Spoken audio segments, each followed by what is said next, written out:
stole my heart of gold after my silver soul. Hey everybody, this is ReapeeRon, and today we're going to be doing a video about how to level up faster, or not necessarily faster, but more efficiently in Puzzles & Dragons. This has been requested by you guys. In this video, we're going to be talking about what are the best ways to level up and to level up quickly and efficiently. And that's going to be the key part here, is efficiently. This isn't going to be any sort of glitch or hack or cheat that you can just enable and get up levels quickly. If you do that, you can have your account suspended or completely terminated. Anyway, on to how to level up more efficiently or faster. So the first and most efficient way of gaining levels is obviously doing dungeons. Now there's quite a few dungeons that you could do that will give you more experience, and on the site here that I use quite frequently called puzzlesanddragonsx.com, there will be a link in the description to this. You can sort through any sort of dungeon, whether that be normal, special, or technical dungeons, multiplayer included, and look at what efficiency each dungeon is. So when you look through them, there's a stamina that you have to pay for to get into the dungeon, the number of battles that you'll be doing, the amount of total coins, and the amount of total experience you'll roughly be getting. I say roughly because a lot of dungeons do fluctuate depending on what monsters you end up getting. There's also a coins per stamina mentioned on here, as well as an experience per stamina. So you want to be getting the most amount of experience per stamina that you can if you want to level up the most efficiently. The very first dungeon that I would recommend people go through multiple times, whether you want to consider that grinding or not, is called Dragons of the Tower. This is found in Tower of Giants dungeon, and it is the third one. This dungeon here is worth approximately 309 experience per stamina point that you use. To put that in comparison, the very first level of this dungeon, called Path to the Tower, only provides you with 123 experience per stamina. So it's the same amount of floors, but you're getting 3 times the amount of value, or roughly 3 times the amount of value for the same amount of stamina, which is great for you. This dungeon is very easy to do. It is recommended for lower level players, and pretty much if you have anything from the rare egg machine or any decent thing that you've been building up, whether that even be just your starter, you'll be able to run this dungeon fairly efficiently and fairly quickly. Now, moving up from Dragons of the Tower, the next most amount of experience that you can get from doing a dungeon is likely going to come from King of Darkness in the Castle of Satan dungeon. Now this dungeon is quite a bit harder, as it costs more stamina, it has more battles, and everything in it is much stronger, but you do get slightly more experience.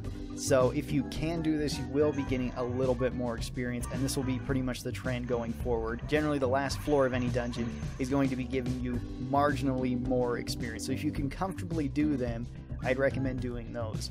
If you can't, then reverting back to Dragons of the Tower is going to be your best bet to getting up levels reasonably fast. That is until you get up a bit higher to where Hyperion Lava Flow is open now.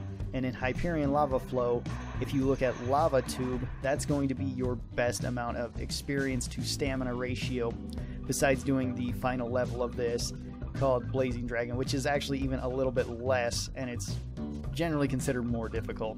This is where we get kind of to mid-level players, more to early people transitioning to the mid-game, where Hyperion Lava Flow will test you on how well you can efficiently do dungeons in a timely manner, and then still reap the benefits of doing these higher level dungeons. Now this will actually continue for the next 2 dungeons after this, called Oceanus Falls and Kronos Forest. Both of these being the third dungeon in each of them, the water one in Oceanus Falls being called Whirlpool of the Waterfall Basin, and in Kronos Forest, Gate to the Mystic Land will be 1 point less than the Oceanus Falls one. So any one of these 3 can get you up experience faster. Overall, Lava Tube will get you up that little bit more. Now we'll be talking about more of the mid-tier players. This isn't so much for low-level players anymore, but this is going to be the most effective stamina to experience ratio that you can get inside of the normal dungeons, which is completing King of the Gods in the Starlight Sanctuary. Now this dungeon can be rather difficult for low-level players. For mid-level players, it won't be as difficult, but there is certain challenges, namely with Zeus at the very end. Since he does have a lot of health, he does hit really hard. So you either have to have enough health and then slowly chip him out, as well as heal yourself in return, or you have to just flat out kill him. So King of the Gods does give you the most amount of experience to stamina ratio. Now, there is a few things that I'd like to touch on though. Even though you get the most experience to stamina ratio, you still want to be doing them in a very quick and efficient way if you wanted to get up levels very, very quickly. And there's a few ways of doing this. So the first way of just beating dungeons quickly is having a team that can do it quickly. That seems very vague, and I'll give some examples of this. One example of this is having a leader that attacks after any sort of orb clear. And the most efficient way of using this, at least in speeding through, is having the leaders be the same elements and either not using anything on the team or using things on the team that are all the same element or elements as the leader, and then not clearing the orbs that their leader are. The reason for this is because it will stop the animation of you attacking, and it will instead just trigger the leader's skill to attack them. So if you have a skill that can continually kill every floor without you even trying, you'll be getting up levels very quickly, very safely. The next dungeon I would like to talk about for mid-tier or even higher tier players is the Monday dungeon. Now, obviously this dungeon comes out on Monday, and it is worth the most amount of experience to stamina out of any of the daily dungeons. Now, the Monday dungeon in the expert version is worth 800 experience, so it's almost as much as what King of the Gods is worth, only about 18 experience per stamina less, which is still quite a bit when you think about it, but it's still a good way to get experience. Now, on the other hand, on the Legend difficulty, it's worth 1230 experience, which is quite a step up, and if you can consistently do this dungeon, then you can level up very quickly. And then this last dungeon, or last few dungeons that I'd like to talk about, are the Ultimate Arena / the Ultimate Coliseum. They are in the technical dungeons, and they cost 99 stamina, as well as each one is over 20 floors long. So it is a very long dungeon, and it can be very difficult, so this is only recommended for higher level players. There's also 3 Hands of Fate to talk about, but unfortunately on this site there is no information on it. I imagine it would actually be higher because that dungeon is quite a bit harder than any of the previous ones. But regardless, most people enjoy running the Ultimate Arena level 1 or level 2 depending on what they really want. And this is for a few reasons. In the first one, it's going to be the easiest. There isn't as many difficult things that can show up. There isn't as many things that can kill you quite as easily as in the other levels. You also still get rewards like monsters that you can sell for a large amount of monster points, or the P's or pies, whichever you want to call them, that level up the skill of a certain monster. In level 2, however, you get even more rewards where you get latent Madras, and then the Super Ultimate Coliseum costs 200 stamina, so it is a lot of stamina, but it is worth 1,000,000 experience pretty much, 1 experience off. So it is worth 5,000 experience per stamina. Now the problem with the Ultimate Coliseum is that it is very difficult.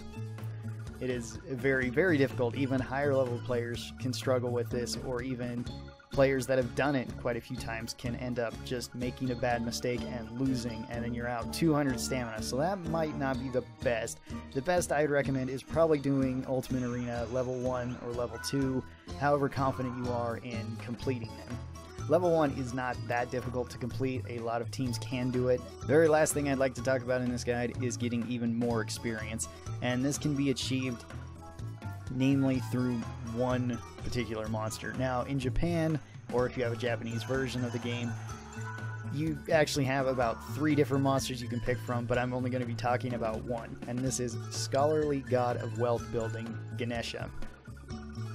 Now what Ganesha's leader skill is that once you complete a dungeon, you get 50% bonus experience, as well as you get double the amount of coins. Now the coins aren't really something we're going to be worrying about, that's for a different topic, but the experience is quite a bit. 50% is a lot. The main downside to this, however, though, is that you get a leader that essentially isn't doing anything. They aren't giving any sort of buff. They aren't giving any bonus health, any bonus RCV, any bonus attack. So you're pretty much going to be relying on your other leader. Whoever you brought in is going to be that. Unless you brought in 2 Ganeshas, in which case then you have absolutely no bonus attack, no bonus health, no bonus anything, which I don't think is a very good idea. Whenever I've seen this being used, at least at a higher level, has usually been Ganesha as the leader and then another leader that this person particularly likes. Usually I see it with Diablos, and that's because Diablos is a very, very good leader. He's probably one of the best leaders in the game and has been since he came out. Now, the reason why he's so good is because he works so well with so many other leaders. But what is also usually on the team besides the two leaders is something that can switch places with the leader. A very common one I've seen has been Val 10. Now, Val 10 can be quite difficult to get, but he does switch places with your leader, and it's on a very low cooldown. So you can switch places with Ganesha and then have Val 10 and Diablos, or Val 10 and whatever your other leader is, and then complete the dungeon up until the very last floor, where then you switch back. Because if you keep that leader the same, then you're not going to get the benefit of what Ganesha will do.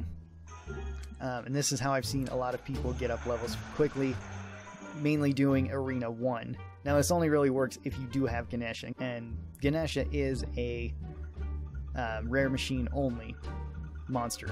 So you can't just buy him with monster points, you can't just buy him with coins, you can't just get him from a dungeon. You actually have to get lucky and roll him from a godfest that's going on, or from the Indian god machine. Hopefully that will likely give you a little bit better odds, but either way, it's not guaranteed.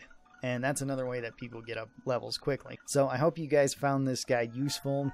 Hopefully it helped you out get up levels a little bit quicker. Like I said, there is no real cheat, glitch, or hack or anything. It's just going to be how much time you're willing to put in and what you're willing to do to get up levels quicker. The higher level you'll get, the easier the game becomes.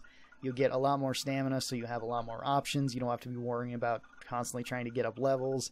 If you guys have any other further questions or would like any other guides, please feel free to leave them down in the comments below. I'll read through them and see if I can make a video on them, see if there really needs to be a video made on them. And thank you guys so very much for watching this. Be sure to subscribe, be sure to like, and be sure to comment on this video. Tell me what you thought about it. And if you guys have been having a good day, keep on having a good day. If you guys have been having a bad day, well, I hope this video made your day just a little bit better. I hope to see all of you guys next time. Till then, stay cool, and bye.